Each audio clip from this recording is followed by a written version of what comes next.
questions after Mr. Gandhi makes his remarks. Please write them on the cards on your seats, or one of the press club attendants can hand you a card. And they'll pass them to the front of the room, and I'll ask as many as I can as time permits. Please print legibly. I can't ask what I can't read. And I'll ask as many questions as I can. So, just one moment.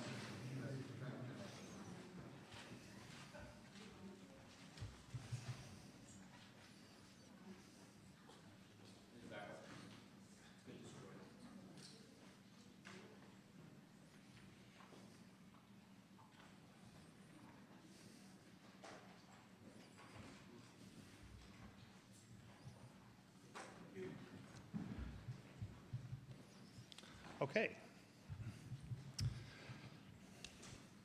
Good afternoon, everyone, and welcome to the National Press Club, the place where news happens. I'm Kerry O'Reilly, co-vice chair of the Press Club's Events Committee, and I'm also a senior managing editor at Sightline Media Group, publisher of Defense News and Military Times. We're delighted today to welcome India's main opposition leader, Rahul Gandhi, who heads the Indian National Congress Party. In March, a court in India's Gujarat state sentenced Mr. Gandhi to 2 years in prison for defaming Prime Minister Narendra Modi. While he was granted bail and remains free on appeal, India's parliament expelled him from the legislature where he had served for 19 years. The defamation case stemmed from a 2019 campaign speech in which Mr. Gandhi referenced the Prime Minister's surname, Modi, in connection with two high-profile criminals with the same last name. How come all these thieves have Modi as their common name? He asked. A legislator from the Prime Minister's party, also with the last name Modi, sued. The Gandhi family name is synonymous with a political dynasty that has produced 3 prime ministers so far. Rahul Gandhi is the son and grandson and great-grandson of legendary politicians. Both his father, Rajiv Gandhi, and his grandmother, Indira Gandhi, were assassinated. Their party, the Indian National Congress, ruled India for most of the years since the country's independence. But the once unshakable Gandhi dynasty may have met its match in Mr. Modi, who crushed the traditional ruling party in a 2019 landslide. Mr. Gandhi will challenge Mr. Modi again when elections are held in 2024. Many people in India and around the world have voiced concern about Mr. Modi's consolidation of power in the world's largest democracy. Mr. Gandhi has emerged as one of Mr. Modi's fiercest critics, accusing him of using the power of his government to silence opposition candidates, journalists, and organizations such as Amnesty International and Oxfam. Yet Prime Minister Modi appears poised to win a 3rd term. Morning Consult's Global Leader Approval Rating tracker ranks Mr. Modi as the world's most popular leader. Data collected the week of May 17th shows him with a 77% approval rating. By comparison, President Joe Biden clocks in at 41%. Today, we welcome the opportunity to hear from Mr. Gandhi's perspectives on the state of India's democracy. Please join me in giving a warm National Press Club welcome to Mr. Rahul Gandhi.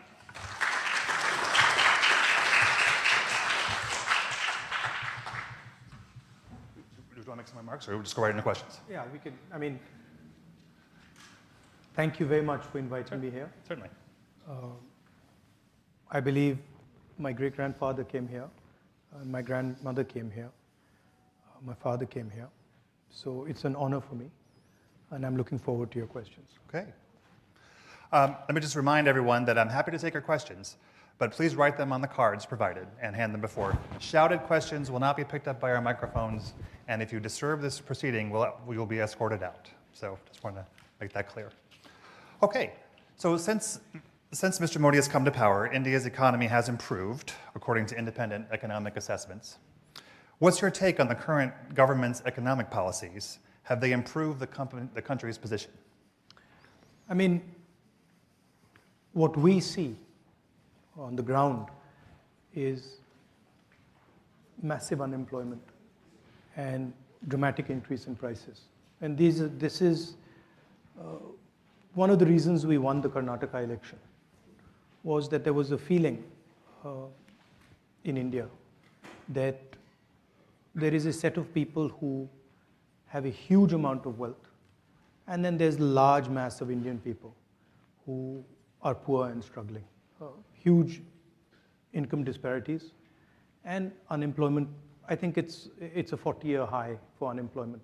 So to say that the economy is doing well, I don't quite agree with it. And are there particular policies that are a cause for concern or that should be changed? I think the central difference between how we see it and how the BJP sees it is we believe in decentralization of power. We believe in supporting the small and medium industries, and we believe that they are the engine of growth in India. Mm-hmm. And they tend to concentrate power and wealth in few limited people. So that's, I would say, broadly, that's the difference in the economic perspective. Okay. If your party were to return to power, what changes would it seek to implement to ensure the rights of minorities in India? I mean, India has a very robust system already in place.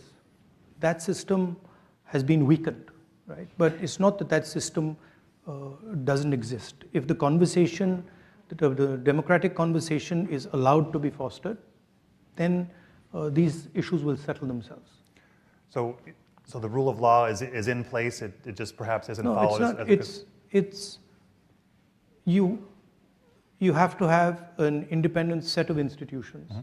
that are not pressurized and controlled, and that's been the norm in India.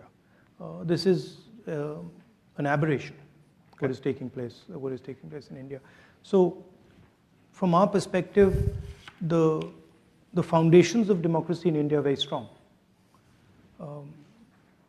And the protections exist, but they're being sort of disturbed. Mm-hmm. And you see that if Congress came to power, they could quickly be restored. I mean, quickly, I don't know, but the Congress Party is the institution that conceptualized them in the first place, mm-hmm. right? So we don't view them as our institutions. We view them as institutions of the state. And so we ensured that there was independence and neutrality in these institutions. And it's not difficult to do if that's what you're trying to do. Mm-hmm. Let me ask you about, well, again, welcome to the Press Club, and let me ask you about press freedom, very important issue for us all. I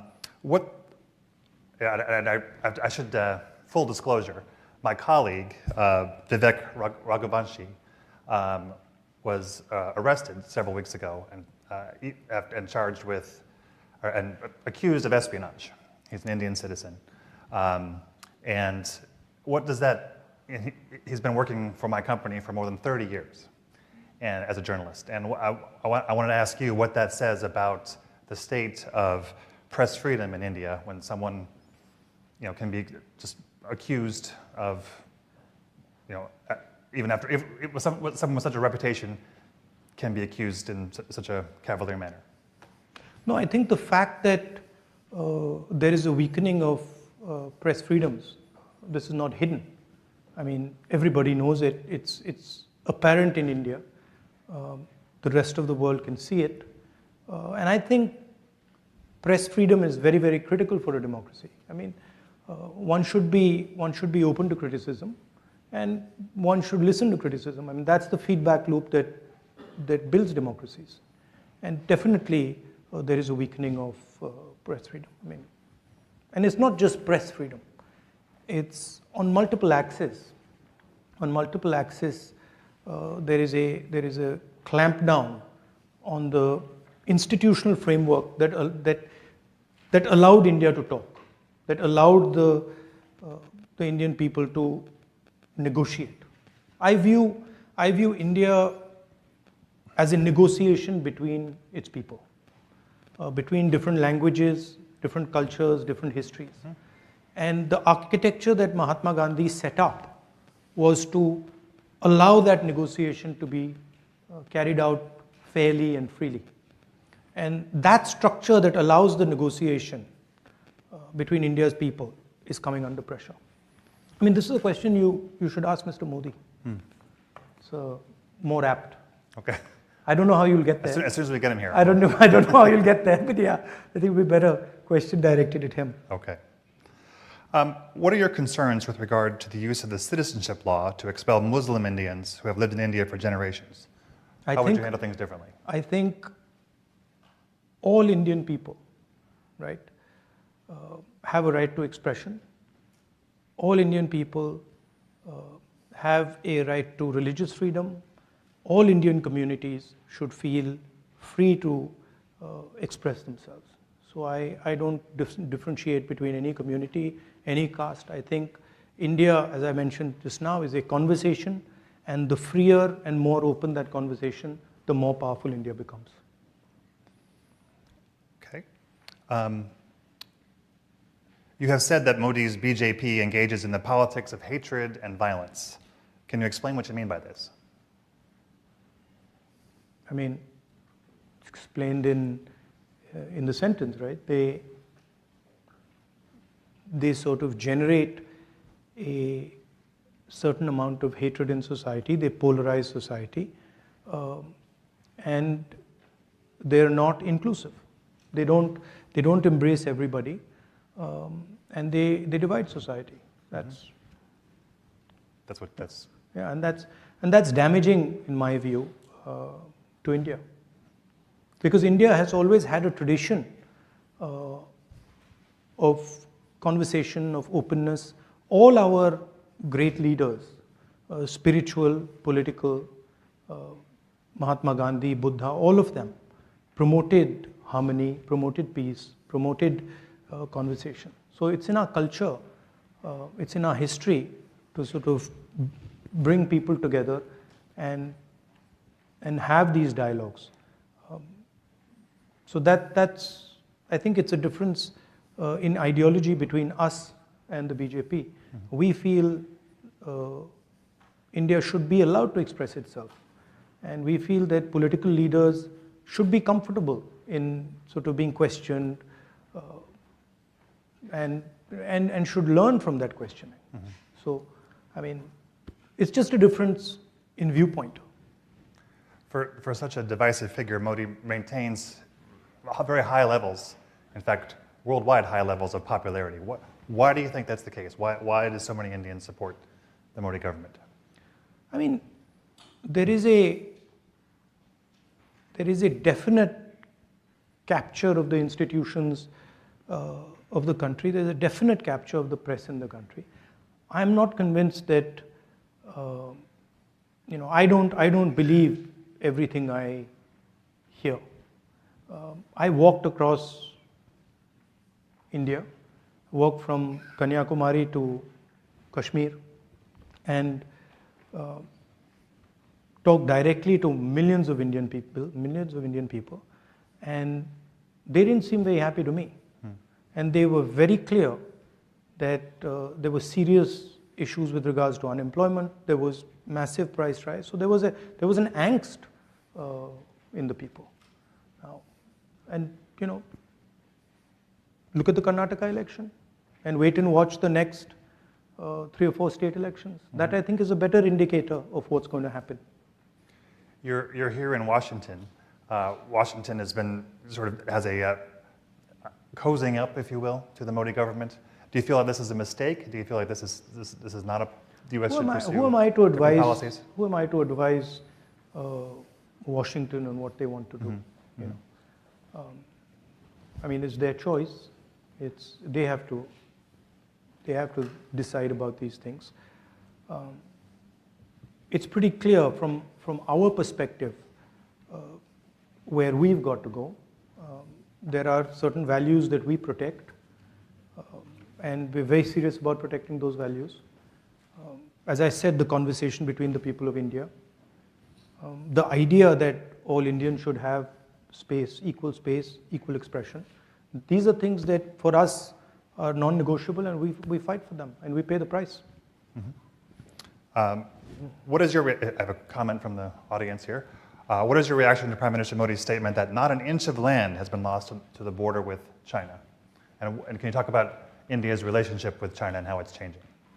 I mean, the fact of the matter is China is occupying our territory. It's an accepted fact. I think 1,500 square kilometers, land the size of Delhi is occupied by them. And I think, it's absolutely unacceptable. Prime Minister seems to believe otherwise. So I don't know. I mean, maybe he knows something we don't know. I'm going to ask about Kashmir. India is positioning Kashmir as a tourist destination, while certain populations are persecuted. Do you see this as the path to prosperity for that region? No, I think everybody in India has a democratic right. Every single person in India should be allowed to be part of the conversation. I think there are things that can be improved in Jammu and Kashmir with regards to that conversation, and we are committed to improving the conversation, the democratic conversation in Jammu and Kashmir. Says you talked about secularism and democracy while opposing the Hindu party BJP.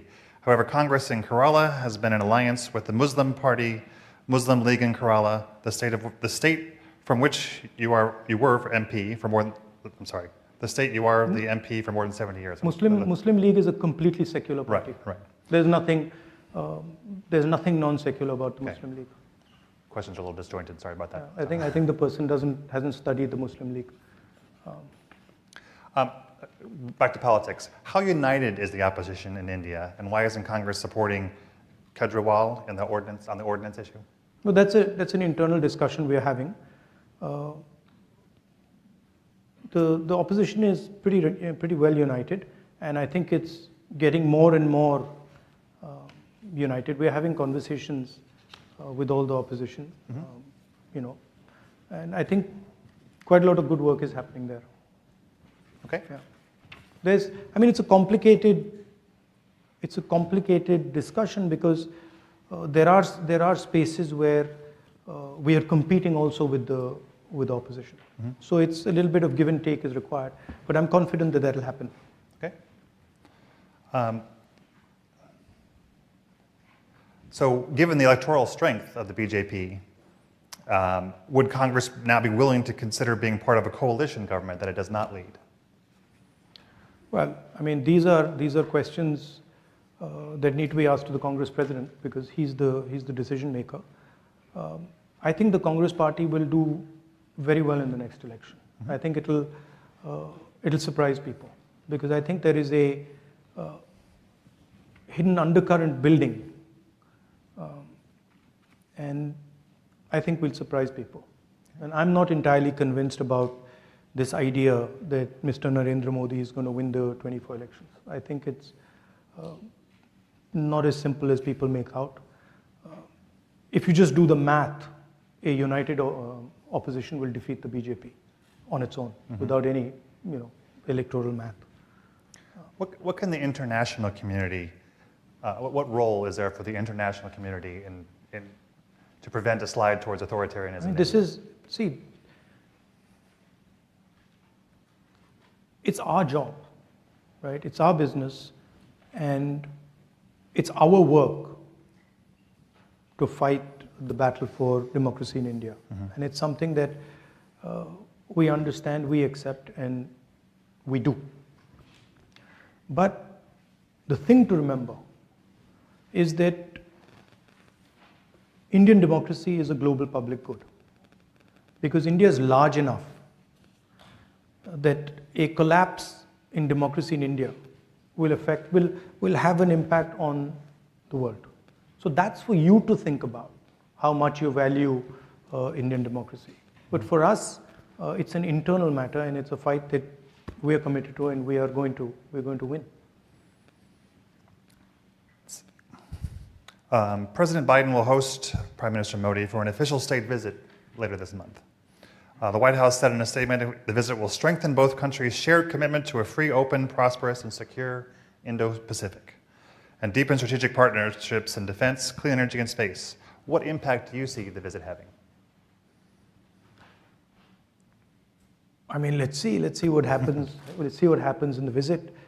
I think let the Prime Minister come here and let the visit take place, and then let's see. I don't want to sort of prejudge this. Yeah, but I do think the relationship between India and the United States is very, very important. I think it's also important that we broad base the relationship. It's important to have a defense relationship, but I think we need to also consider other areas, and we need to have a vision for other spaces other than defense. Do you see India as a center between Russia and China and U.S. interests? Do you see it benefiting from the interplay of these countries, or do you see it taking almost a leadership role in the Indo-Pacific in terms of economic issues? Or look, India has to do what's in its self-interest, right? And that's what will guide us. But as a people, we are committed to a democratic vision. So I myself am not entirely convinced about the sort of autocratic vision that is being promoted. And I think that it's very important that democracy is protected on the planet, right? So India has a role there. India, of course, has its view on things, and I think that view should be put on the table. But I don't think one should think about these things as, oh, you the center of things. I think that would be arrogant. We understand the strengths that we bring to the table, right? Democratic values, data. These are some of the things that technology, a highly educated, technically educated population, these are our strengths, right? And I think we have to chart our course based on these strengths. This is a question from the audience. India started as a secular state, but is currently leaning toward a Hindu state. Is that a threat to democracy? Is India losing its original ideology from your perspective? I think there's a fight on in India. There are two visions of India. There is the vision that the BJP has. It's a centralizing vision. It's a polarizing vision. And then there's another vision, equally strong. In fact, if you ask me,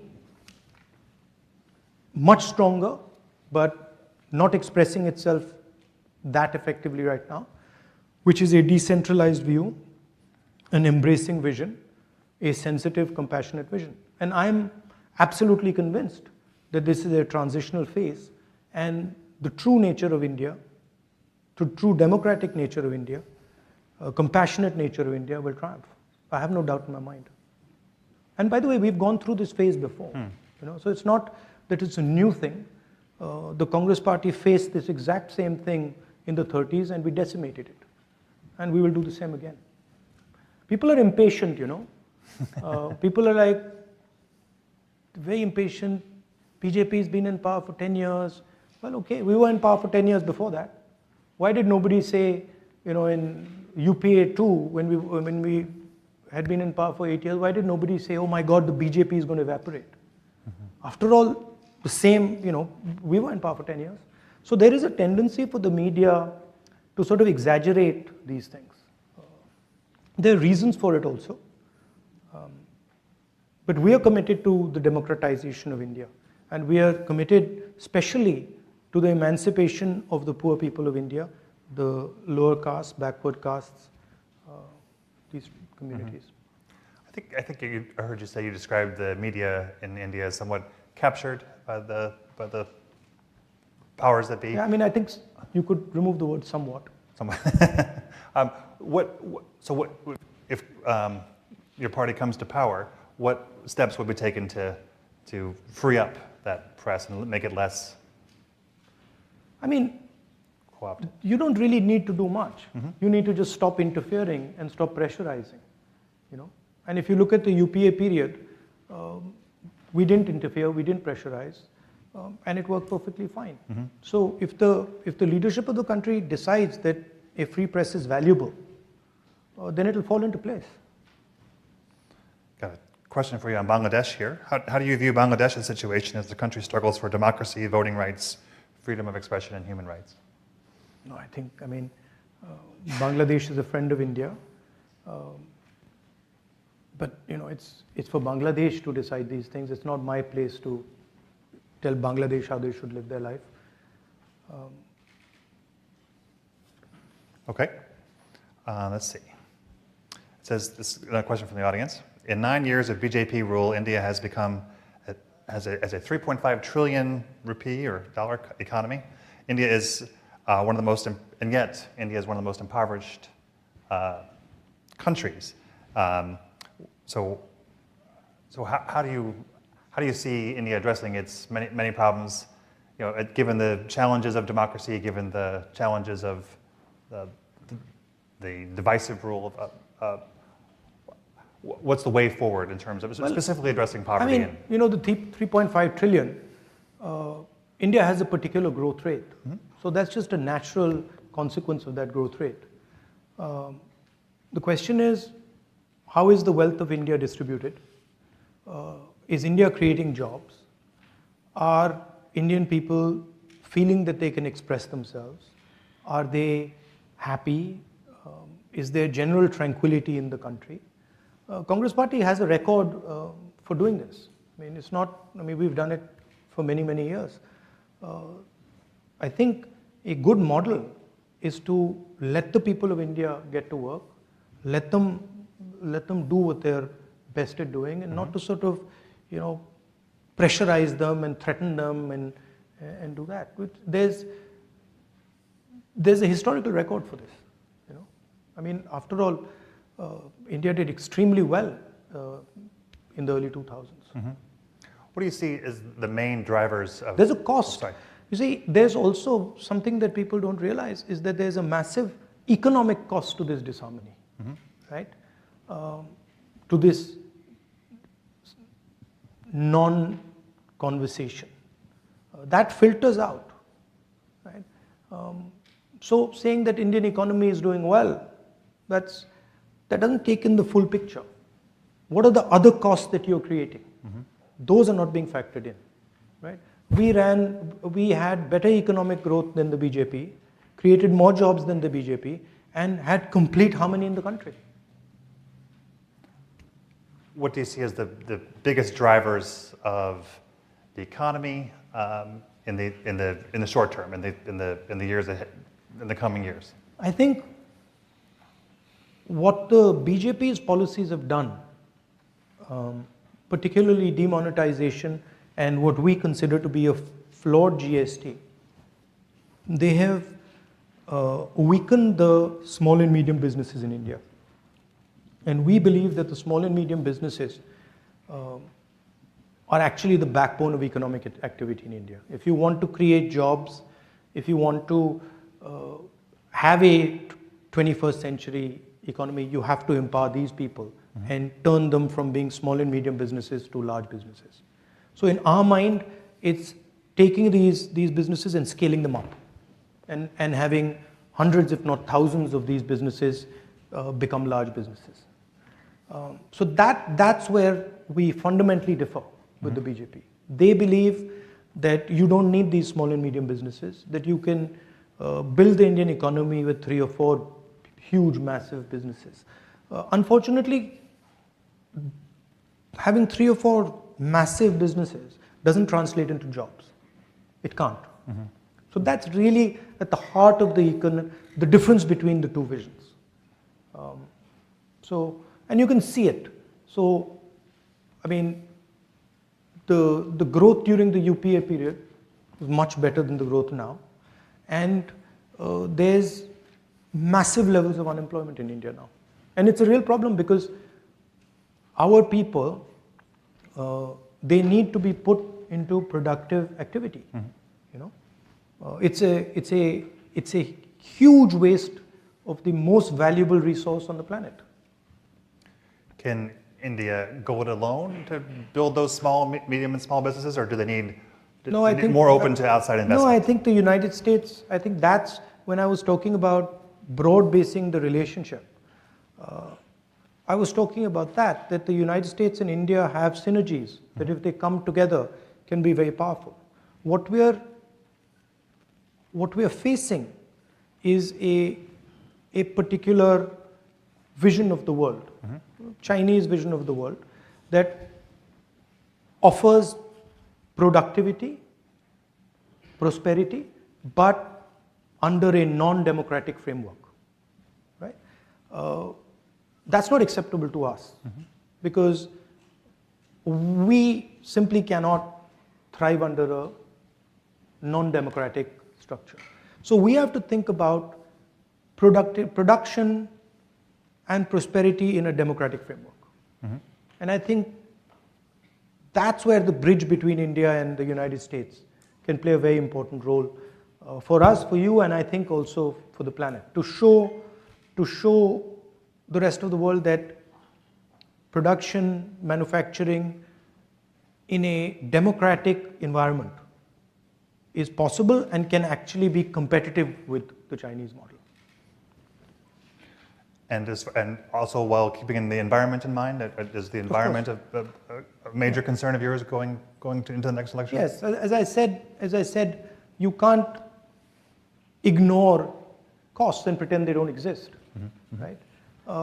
And when you're thinking about these things, you don't want to think about them in the 1 year, 2 year, 5 year time frame. As a country, you'd like to think about them in a 20, 30 year time frame. And if you're looking at that span, then the environment is fundamental. You can't get away from it, right? Saying that, the world is in a transition. So we are moving from internal combustion engines to electric motors. There is an energy transition taking place. So we have to adapt ourselves to benefit from those transitions. And I think India is very well placed to do that. Would you consider a big increase in exports one way of measure that, or is it really about innovating the economy to take advantage of these new technologies? It's both, right? If India starts manufacturing, starts producing, it will start to export as well, right? I think there is a opportunity for India to successfully compete with the Chinese on manufacturing. We might not end up doing it the way they do it. So we might not end up having huge factories. We might end up having smaller factories with high technology embedded in them. So the system will probably look different, but the end result would be similar, that we would compete with China and you would see made in China and you would see made in India. Can you do it without more Chinese investment? Is there enough money coming in from elsewhere? Yeah, no, that's where the India-US relationship should be looking. I mean, that to me is what the conversation should be about. How do we build this alternative production system, alternative manufacturing system?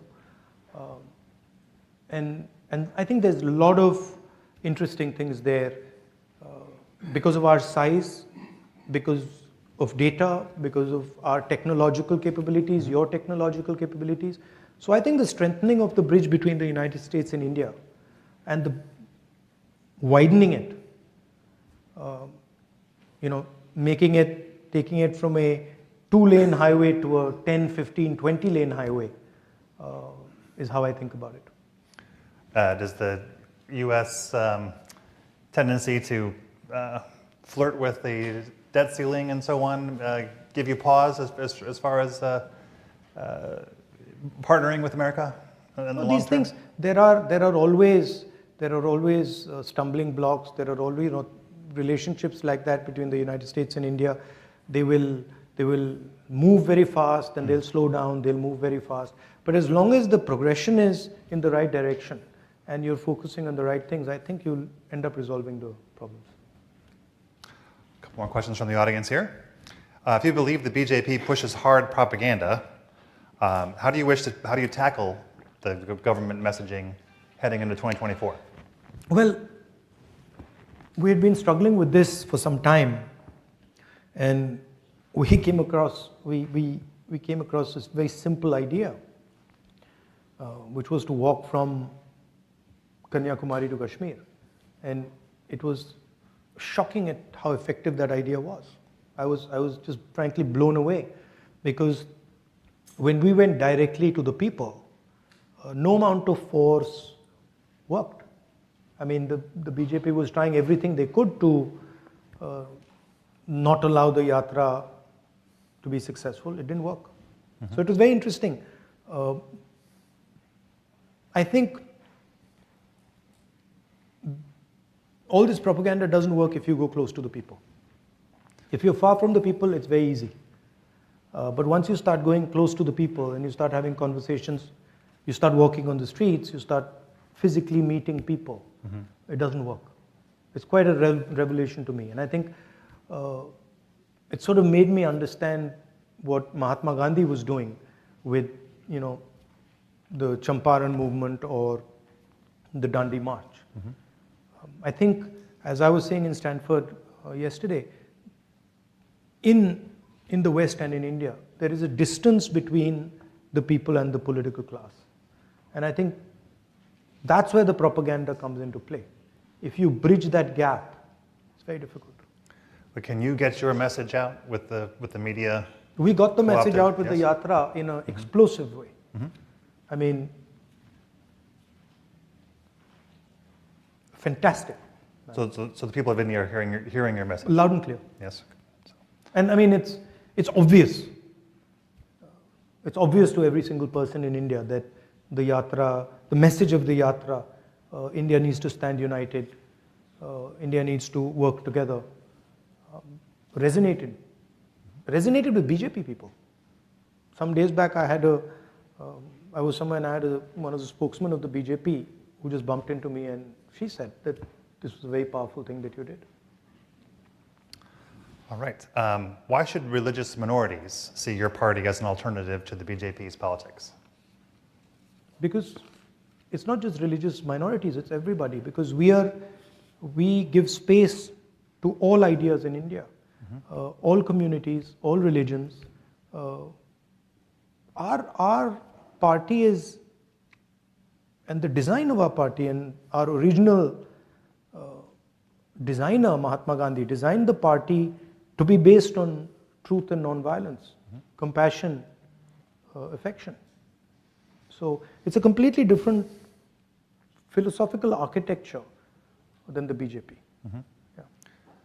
It's a different vision of India. It views India as a conversation. It views India as multiple ideas. It's a bit like, the melting pot idea in the United States, where everybody comes together and you have a conversation, and then you negotiate. So everybody is comfortable in it. Several related questions. Here's one. India has been a country of particular concern in the International Religious Freedom Report for several years, and it talks about the policies against Muslims and so on. What would your party do in power to heal or to bring the Muslims and other religious minorities together into the coalition, into the group? You just have to look at our record, right? Our record speaks for itself. We don't even have to say what we're going to do. Just look at what we've done, right? We're the ones, not we, but the Congress Party is the institution that united India in the first place. That fought the British, defeated the British, and built the entire architecture for this conversation. So it's in our DNA. We are committed to this. Yeah? And as I said, the framework for this is present in India. It's not that it's absent. It's not that it needs to be constructed. It needs to be nurtured and protected, which we know how to do. This is another question from the audience. So the way you were disqualified from parliament and what is happening in Pakistan, do you see any similarities here, and what does that say about politics in the region? I don't know. I mean, look, as you said, I asked a rhetorical question. I asked the question, why, well, you described it. Right. I'm fighting a court case, so I have to be careful. But I asked a rhetorical question. And I'm the first person in India to be given the highest punishment for a defamation case. It's the first case, I'm the first person in Indian history since 1947, right? Nobody has been given the maximum sentence on defamation, and that too on the first offense, right? So that should explain what's going on to you. And my disqualification happens, quite interestingly, after I make a speech about Mr. Adani in Parliament. So you can do the math. Let's see. But you know, my disqualification is not really, it's okay, it's not the most important thing. The most important thing is the thousands and thousands of other voices, civil society, government, bureaucracy, who are being frightened into submission. That's much more important to me than my disqualification. My disqualification in many ways is an advantage for me. How so? Because it opens up completely new spaces for me. You know, it allows me to completely redefine myself. And I think they've given me a gift, frankly. They don't think they realize it, but they have. Politics is not linear. You know, it's like, it can suddenly go off into another direction. It's asymmetric. So I think they've given me a gift. It's not apparent right now, but I think they have. So you come from a political family. The Gandhis have been compared to the Kennedy family here in the U.S., both in terms of the highest heights and unfortunate assassinations. What keeps you going? What keeps you involved in politics, despite what can be great risks? I defend an idea.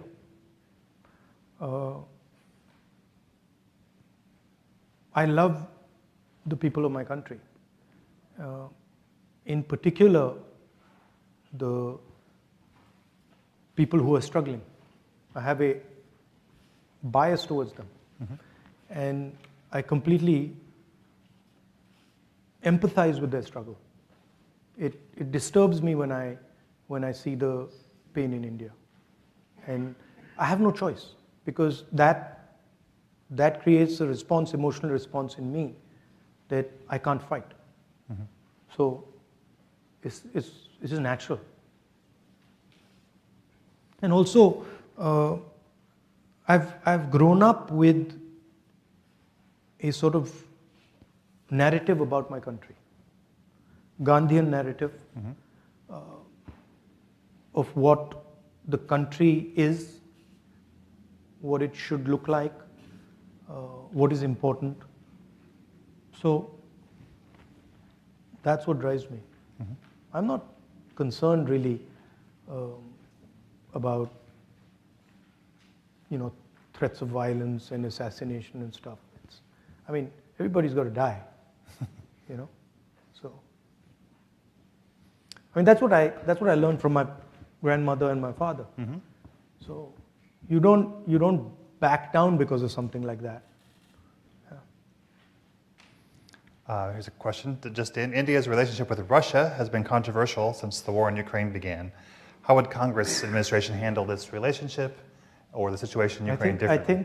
I don't know if you like my answer, but I think similar to how the BJP would or did. We would be responding in a similar way to BJP. Yeah. Okay. Because we have sort of a relationship with the Russians that, you know, can't be denied. It is there. So I think our policy would broadly be similar. From your perspective, has the relationship with Russia changed since the war in Ukraine began?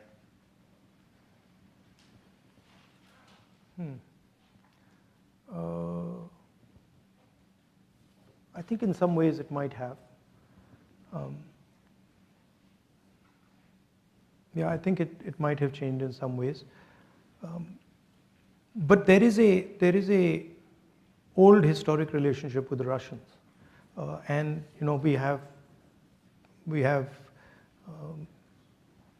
we buy weapons from them. So there are also those type of reasons for this. Mm-hmm.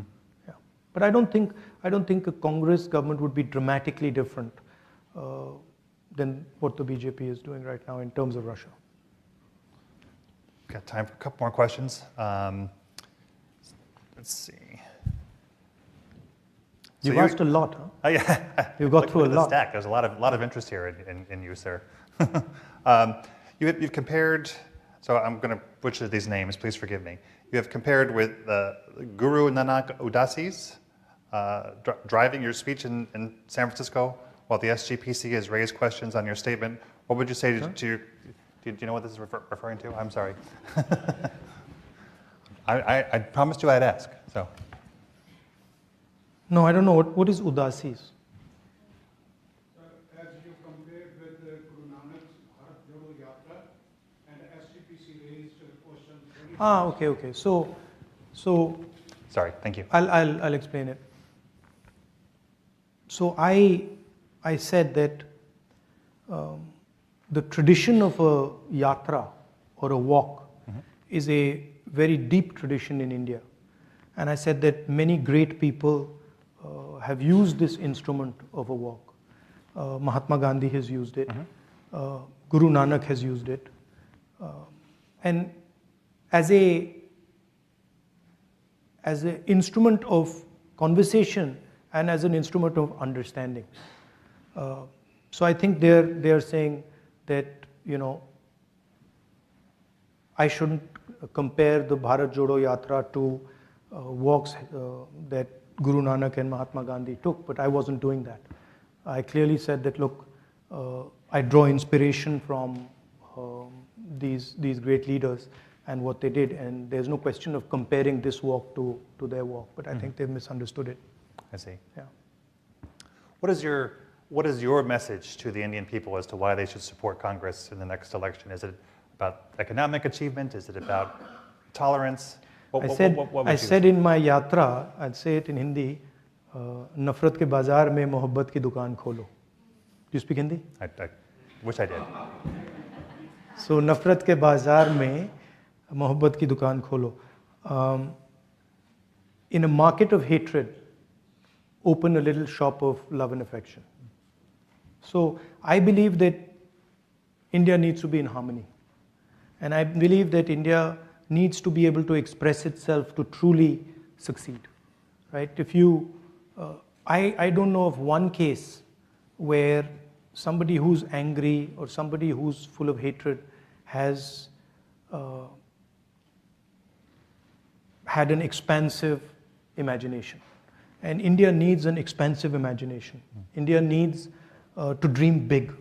And you can't dream big if the people who are leading you are angry, are violent, are engrossed with hatred.